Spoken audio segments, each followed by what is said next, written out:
continuing with chapter metals and non-metals. Good morning students. Reactions with acids. Let us see how metals and non-metals behave with acids. ये आपकी activity omitted है, जहाँ जहाँ मैंने cross लगाया वो सब omitted है, ठीक है. तो हम रिएक्शन विद एसिड्स देखेंगे मेटल्स एंड नॉन मेटल्स का कि कैसे रिएक्ट करते हैं. Is there a difference in the way metal and non metals react with acids. What could the pop sound of some case be due to when a burning matchstick is brought near the mouth of test tube? You must have found that non-metals generally do not react with acids, but metals react with acids and produce hydrogen gas that burns with a pop sound. You must have noticed that copper does not react with dilute hydrochloric acid even on heating, but it reacts with sulfuric acid. Basically क्या कह रहा है ना, वो कह रहा है कि आपने जनरली नोटिस किया होगा कि नॉन मेटल्स जो हैं वो एसिड के साथ रिएक्ट नहीं करते, बट जो मेटल्स होते हैं वो रिएक्ट करते हैं और क्या करते हैं, वो हाइड्रोजन गैस रिलीज़ करते हैं. तो अगर आप टेस्ट ट्यूब में जो है ना मेटल का रिएक्शन कराओगे एसिड के साथ, ठीक है, तो टेस्ट ट्यूब के ऊपर जब आप माचिस जला के देखोगे तो एकदम एक पॉप साउंड आएगा. पॉप साउंड मतलब पप की आवाज़ आएगी. वो आवाज़ इस वजह से आएगी क्योंकि वहाँ पे हाइड्रोजन गैस प्रेजेंट होगी, तो उससे हमें प्रूफ मिलेगा कि हाँ हाइड्रोजन गैस बनी थी. वेराज नॉन मेटल्स के साथ एसिड रिएक्ट नहीं करते, और कॉपर जो होता है वो कभी भी हाइड्रोक्लोरिक एसिड के साथ रिएक्ट नहीं करता, लेकिन सल्फ्यूरिक एसिड के साथ रिएक्ट करता है, ठीक है.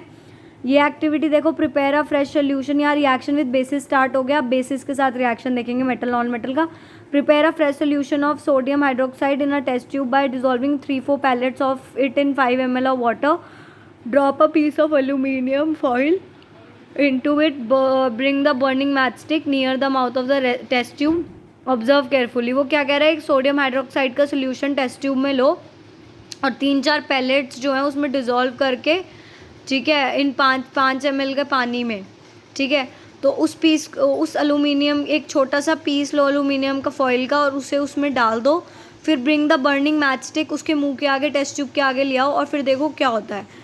When what does the pop sound indicate? As before, the pop sound indicates the presence of hydrogen gas. Metals react with sodium hydroxide to produce hydrogen gas. Reactions of non-metals with bases are complex.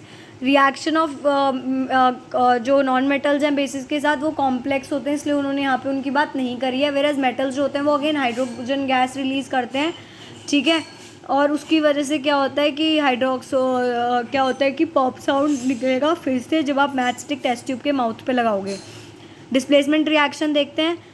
Recall the activity of the reaction between copper sulphate और iron that you performed in class 7th, ठीक है.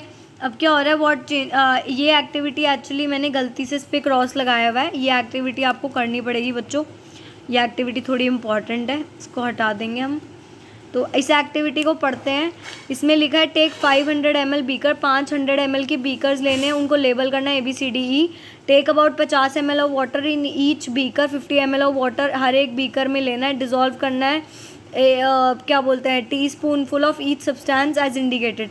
एक beaker में अलग अलग का छोटा छोटा टीस्पून डालना है. क्या क्या सब्सटेंस है. Keep the beakers undisturb for some time. Undisturbed रखना है, ठीक है. मतलब कुछ भी डिस्टर्ब नहीं करना है उन्हें. Record your observation in your notebook. Observation को नोटबुक में रिकॉर्ड करना है. बीकर 1 में copper sulphate plus zinc granule था. बीकर B में कॉपर सल्फेट पर आयरन नेल था. बीकर C में जिंक सल्फेट और कॉपर टर्निंग्स थी.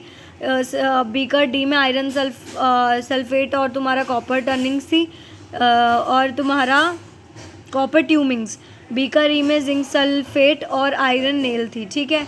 तो what changes do you observe in the various beakers? You have read that one of the metal displaces another metal from the compound in aqueous solution. In beaker A, zinc replaces copper from the copper sulfate. A में zinc जो है वो copper को replace कर देती है copper sulphate से और जिंक सल्फेट बना जाती है. इस वजह से ब्लू कलर का कॉपर सल्फेट जो है वो डिसअपेयर हो जाता है और पाउडरी रेड मास जो है कॉपर पे डिपॉजिट होने लगता है. और बॉटम पे जो होता है ना, उसकी वजह से bottom at the bottom of the beaker the reaction कैसे रिप्रेजेंट कर रहे हैं हम. Copper sulphate plus zinc gives you zinc sulphate ZnSO4 plus copper, जो रेड होता है. पहले जो कॉपर सल्फेट सोल्यूशन है वो ब्लू होता है. फिर उसमें जब जिंक आता है ना तो जिंक जो है वो कॉपर सल्फेट में से कॉपर को डिस्प्लेस कर देता है और उसके बाद वो जो रिएक्शन होता है ना, वो रिएक्शन आपका